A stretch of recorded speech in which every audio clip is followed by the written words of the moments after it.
Hi everyone, it's Mel here and welcome back to the first video of 2025. So exciting to be bringing some new content to you all and to be bringing some content to you with my garden in the background, trying to find some new and interesting places for you to be looking at in the background. I've got some roses behind me, which are in these beautiful pinkish kind of pots, I think they are. I can't remember. I had them bought for me a couple of years ago. So today's video, I have my support worker behind the camera who is going to help us with some most Googled questions about blindness. For those of you who have just clicked on this channel because you've seen the title, I am completely blind. I have a condition called rod cone dystrophy, which I was born with. I'm the third generation to have it in my family. I had about 5 or 6% of vision when I was first born, and I lost that vision gradually over about a 10 to 12 year period when I was a teenager to young adult, and I've now been completely blind for about 5 or 6 years. So let's get started.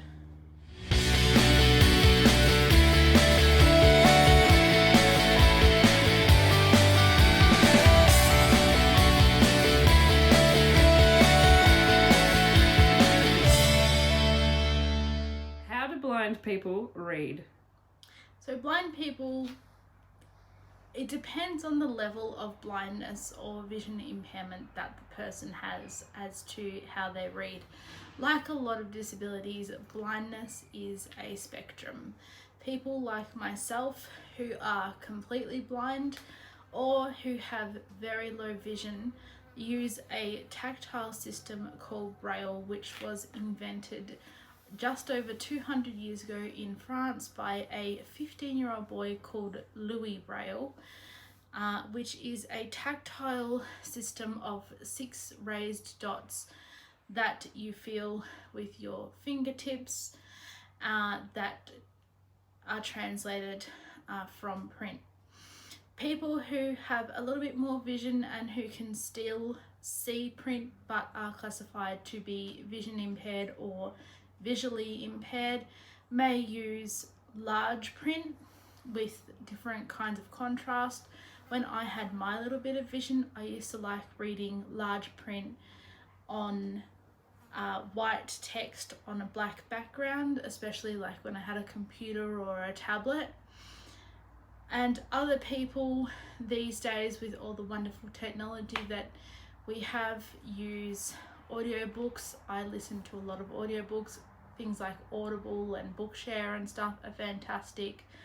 And also blind people use screen reading software, which is built into a lot of devices to read things like their Facebook feed, Instagram, YouTube, emails, text messages, all sorts of things. So there's many different ways that people can read. How do blind people dream? So blind people and people with vision impairments all dream. Obviously it's not the brain that is affected, it's the vision getting to the brain that is affected for people who have vision loss.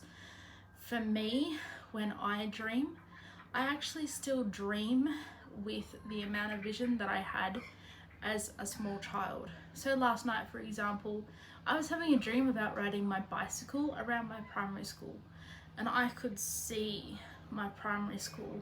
I could even see my bicycle and the people in the dream that I knew from those days when I could still see them.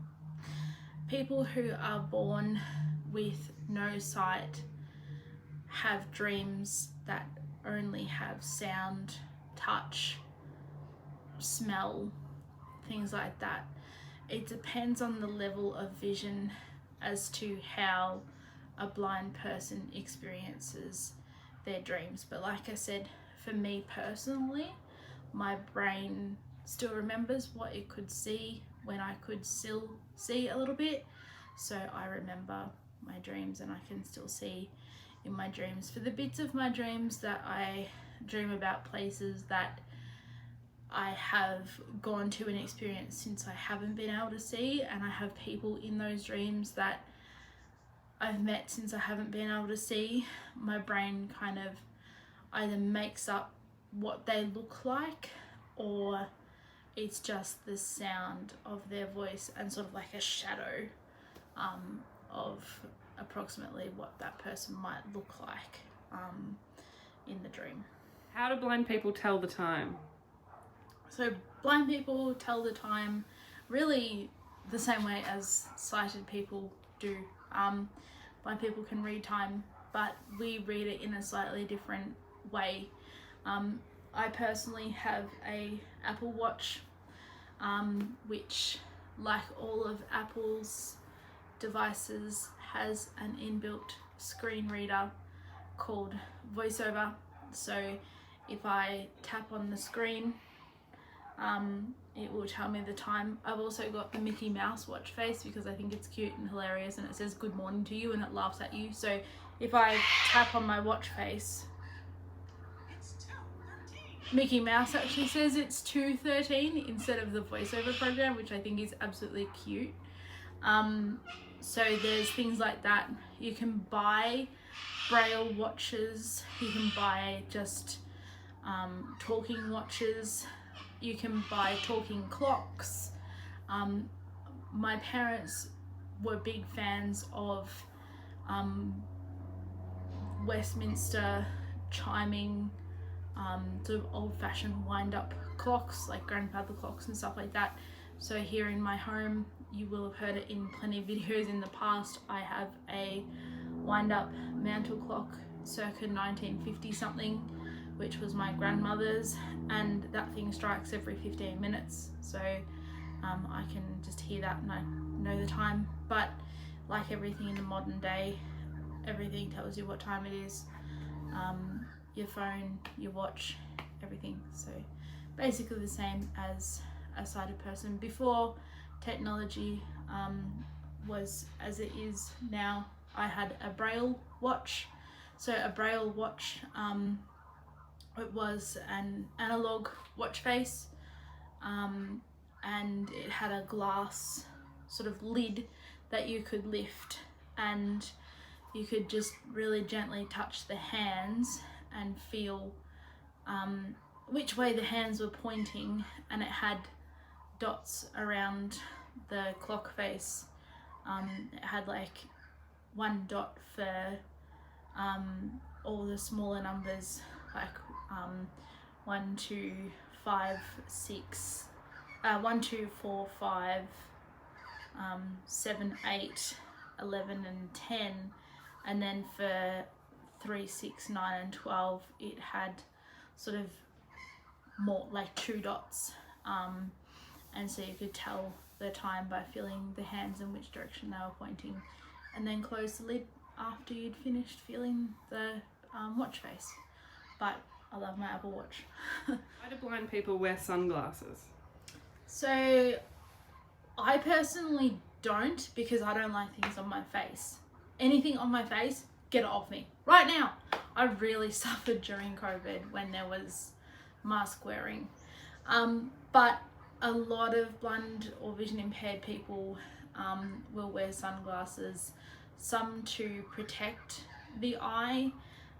Some blind people or vision impaired people will find that their vision is more useful if they have sunglasses on, because it cuts down on the glare from the sunlight. When I had my little bit of vision, I did find that I couldn't see as well when it was really bright, but I couldn't wear sunnies because, like I said, get it off my face.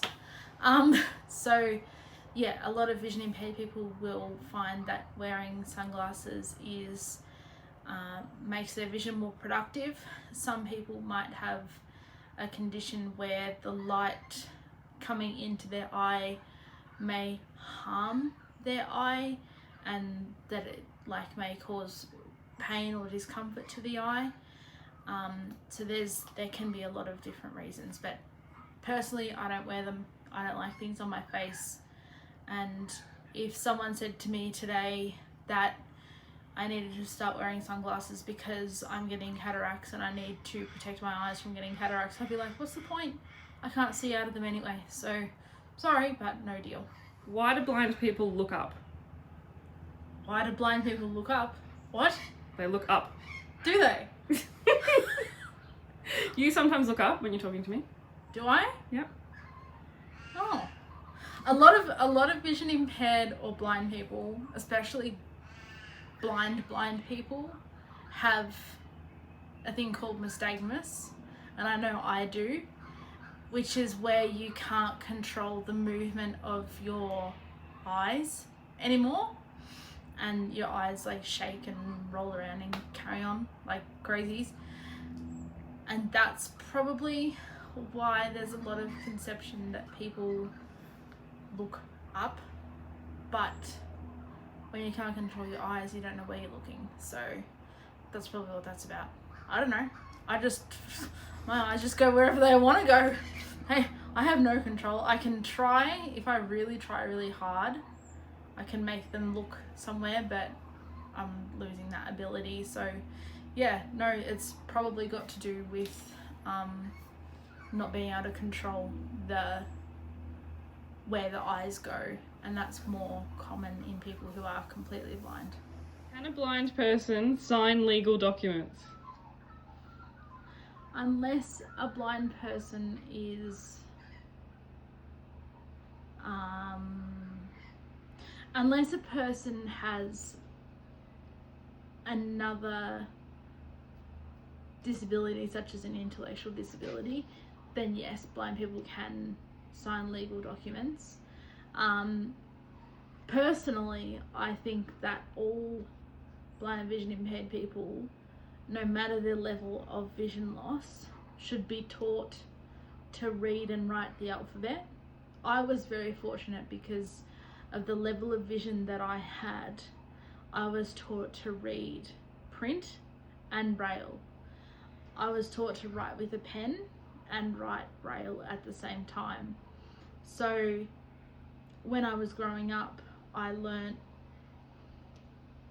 the way to sign and to do all the handwriting, little exercise book that they do in primary school, and all of that kind of stuff. And I got my pen license in grade 3, which, if you're not an Aussie kid, I don't know whether overseas you have your pen license thing in grade 3, but I can tell you, as an Aussie kid, getting your pen license in grade 3 is like the first most exciting step before you get your car license when you turn 18.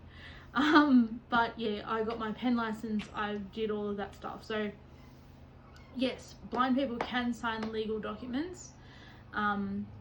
Most, if not all, blind people can have at least learnt to do their signature, a squiggle, a circle, whatever. Mine is proper, like, writing. It's not just a weird squiggle, because I learnt how to write. Some people who don't see anything at all use a thing called a signature guide, which is like a special little piece of plastic that is sat on the piece of paper that has it's like a square, and it has a box cut out of the square piece of plastic the same size as the box that you sign in. So you sign in the box inside that piece of plastic, and that's when that's removed, you've signed the correct place on the document. So yes, we can. Why are blind people scared of skydiving? Are they? Are you scared of skydiving? Well, I wouldn't do it. Because you're scared? No, it's just, I don't know, I wouldn't do it. Jumping out of the sky from 10,000 feet or whatever it is doesn't necessarily appeal to me. I've got friends who have done it who are completely blind, and say that it was a fantastic experience. My auntie has done it and she's completely blind. Well, that was indoor skydiving. So, I don't know. I don't know. Are they? I think the jury's out on that one. Personally, I wouldn't do it. I like being in an aeroplane as long as the only time I get out of the aeroplane is after it's landed. I don't want to jump out and do the landing for the aeroplane. Thank you very much. Thank you for watching this video. Please subscribe to Mel's Blind Life and click the bell notifications. And I'll see you next time.